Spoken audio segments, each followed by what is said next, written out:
நிமிர் படம் நடிக்கும்போது அவரோட ரொம்ப நேரம் ட்ராவல் பண்ணேன்.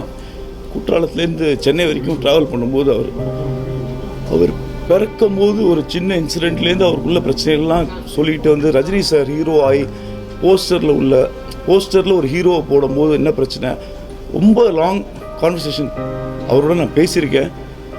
ரொம்ப அவர் ஒன்றே ஒன்று சொல்லியிருக்காரு, இந்த உலகத்தில் பெரிய ஆள் சின்னாலும் ஒன்று கிடையாது கருணாகரன் அப்படின்னு சொல்லி ஒரு எக்ஸ்ப்ளனேஷன் கொடுத்தாரு. லைஃப் லாங் நான் அவரை மறக்க முடியாது. ரொம்ப வெரி நைஸ் பர்சன். என் ஃப்ரெண்ட்ஸ் எல்லாம் கூப்பிட்டு வந்து இங்கே அவரை இன்ட்ரோடியூஸ் பண்ணி வச்சுருக்கேன். Is biggest legend.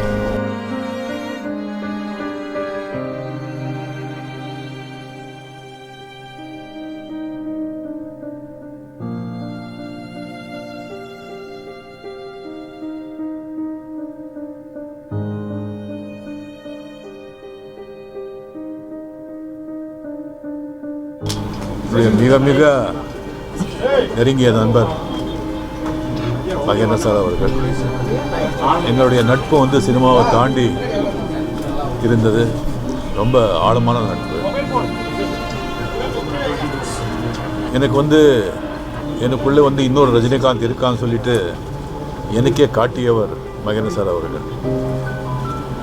ஒரு புது நடிப்பு பரிமாணத்தையே வந்து எனக்கு சொல்லிக் கொடுத்தவர். முள்ளு மதுரம் படம் பார்த்த பிறகு டைரக்டர் பாலச்சந்தர் அவர்கள், நான் உன்னை தமிழ் திரையுலகத்துக்கு நடிகனாக அறிமுகப்படுத்துறதுக்கு வந்து பெருமைப்படுறடா அப்படின்னு சொல்லி ஒரு லெட்டர் எழுதியிருந்தாங்க. அதுக்கு வந்து சொந்தக்காரர் டைரக்டர் மகேந்திரன் அவர்கள்.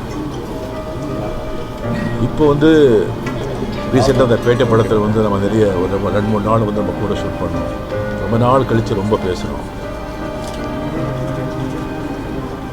இப்போ இருக்கிற ஒரு சமுதாயத்து மேலேயும் சினிமா மேலேயும் அரசியல் மேலேயும் அவருக்கு வந்து நிறைய ஒரு அதிருப்தி, ஒரு கோபம், அது எல்லாத்தையும் அவருக்கு இருந்தது. அவர் எப்பேற்பட்ட மனிதர் அப்படின்னா, அவருடைய எக்காரணத்தை கொண்டு ஒரு சினிமாவிலும் சரி வாழ்க்கையிலையும் சரி மற்றவங்களுக்காக தன்னுடைய சுயமரியாதை சுயகௌரவத்தை விட்டு கொடுத்து வாழ்ந்தவரே அவர் கிடையாது. இப்போ வர இளம் டைரக்டர்கள் கூட அவர் வந்து ஒரு மாடலாக இருந்திருக்காரு. அவருடைய இழப்பு தமிழ் சினிமா உலகத்துக்கு மிகப்பெரிய இழப்பு. இருந்தாலும் தமிழ் சினிமா இருக்கிற வரைக்கும் மகேந்திரன் சார் அவருக்குன்னு ஒரு இடம் என்றைக்குமே இருக்கும். அவருடைய ஆத்மா சாந்தி அடையணும். அவருடைய குடும்பத்தாருக்கு என்னுடைய ஆழ்ந்த அனுதாபங்கள்.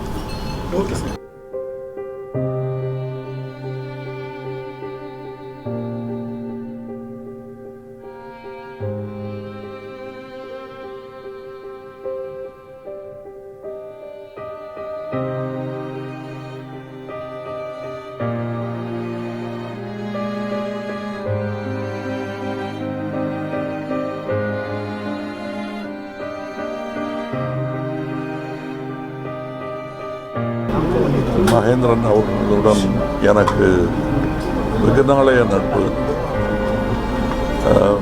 படங்கள் நாங்கள் குறைவாக செய்திருந்தாலும் நட்பு வலுவாகவே இருந்தது.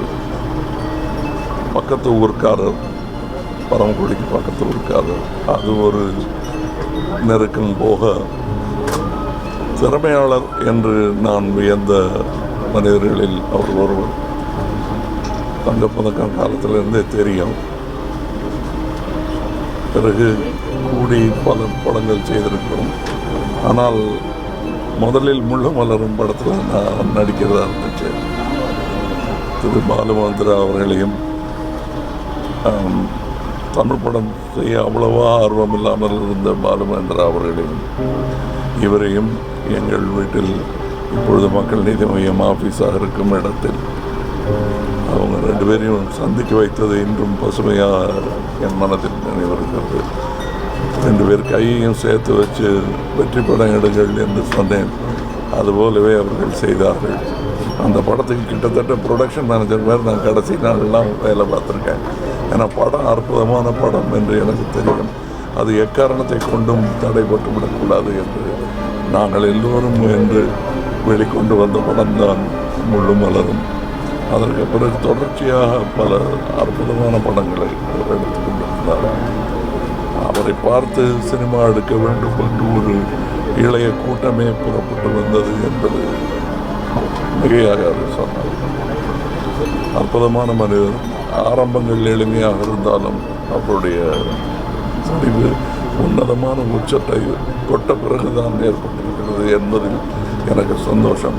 இந்த மாதிரி திறமையாளர்கள் பலர் திறமைகள் வெளிவராமலேயே போன சோகத்தையும் நான் பார்த்திருக்கிறேன். இன்னும் நிறைய செய்திருக்கலாம் மகேந்திரன் என்பதுதான் என் மனதில் இருக்கும் ஒரு ஆதங்கம். மற்றபடி முழு வாழ்க்கை, நல்ல குடும்பம், அற்புதமான படைப்புகள். இவருடைய நினைவு தமிழ் சினிமா என்றும் தாங்கி நிற்கும். நன்றி.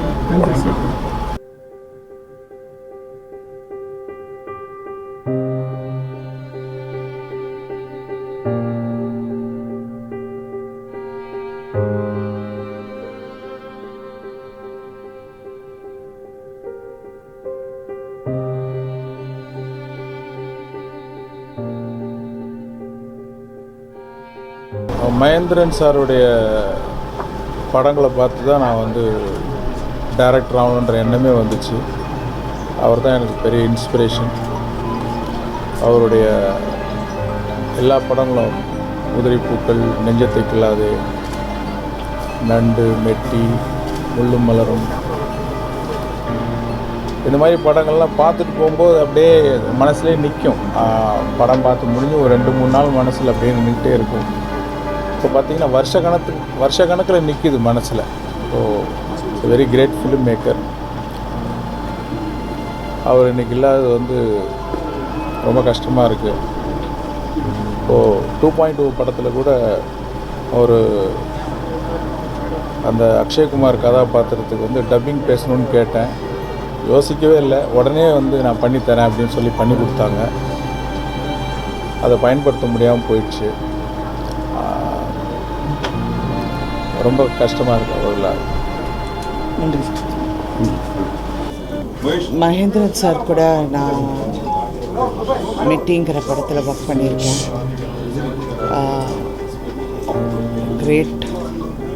கிரேட் ரைட்டர், ஃபண்டாஸ்டிக் டைரக்டர், ஒரு நியூ ஏஜ் டைரக்டர். சினிமாவில் வந்து அவருடைய தாக்கம் ஒரு மிகச்சிறந்த பதிவு. அவர் வந்து அவருடைய படங்கள் வந்து ஐகானிக் மூவிஸாக அமைச்சு கொடுத்துருக்காரு. தமிழ் சினிமாவுக்கு பெருமை தேடி தந்திருக்காரு. அந்த மாதிரி ஒரு நல்ல டைரக்டரை இழந்திருக்கும்.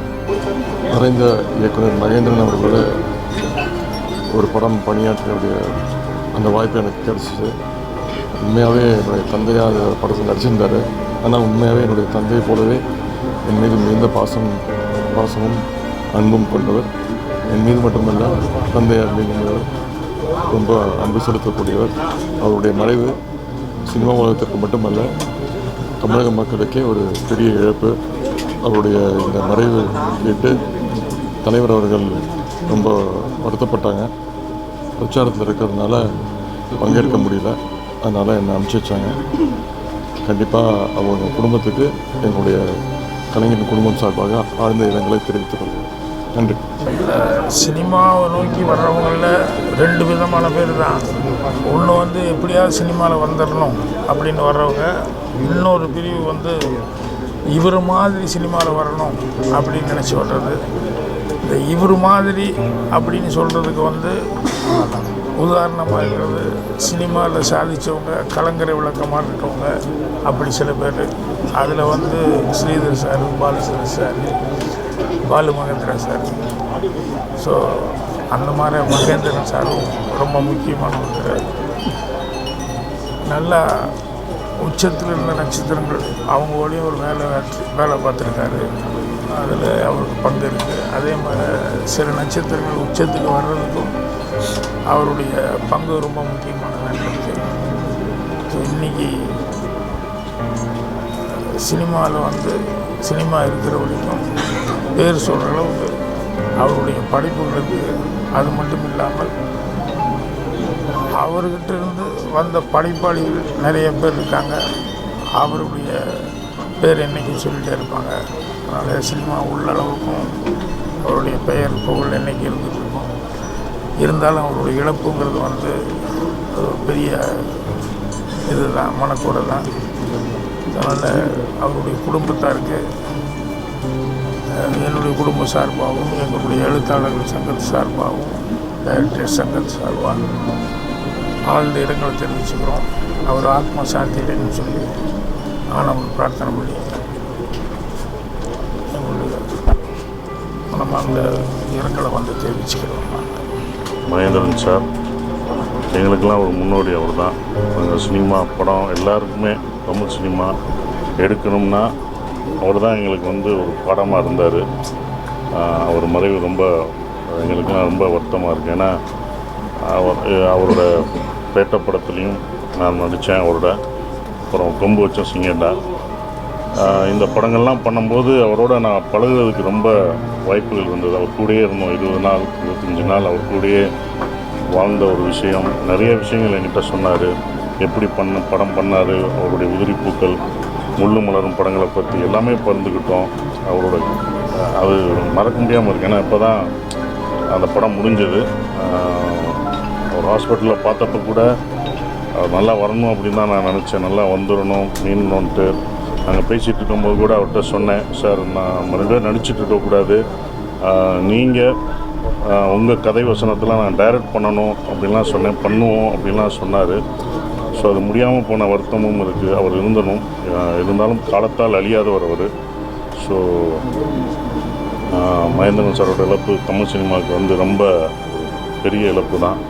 ஸோ அவருடைய படங்கள் அவர் நினைவாக இருந்துக்கிட்டே இருக்கும். ஸோ இனி வர்ற படங்கள் கிரியேட்டர்ஸ்க்கெலாம் அவருடைய படங்கள் வந்து ஒரு முன்னுதாரணமாக இன்னமும் இருந்துகிட்ருக்கும். எங்களுக்கு எப்படி இருந்ததோ அது இன்னும் எல்லாருக்கும் இருந்துக்கிட்டு இருக்குங்க. ஸோ நன்றி. தமிழ் சினிமாவுக்கு இந்திய உயரம் கொடுத்தவர் மகேந்திரன். செயற்கை நாடக பாணியில் இருந்த தமிழ் திரைக்கலைக்கு செவ்வியல் தன்மை கொடுத்தவர் மகேந்திரன். இன்றைக்கு புதிய தலைமுறை இயக்குனர்களின் காட்சி படிமங்களுக்கு காரணமானவர் மகேந்திரன். அவர் தமிழ் சினிமாவில் நீண்ட நாட்களுக்கு நினைக்கப்படுவார்.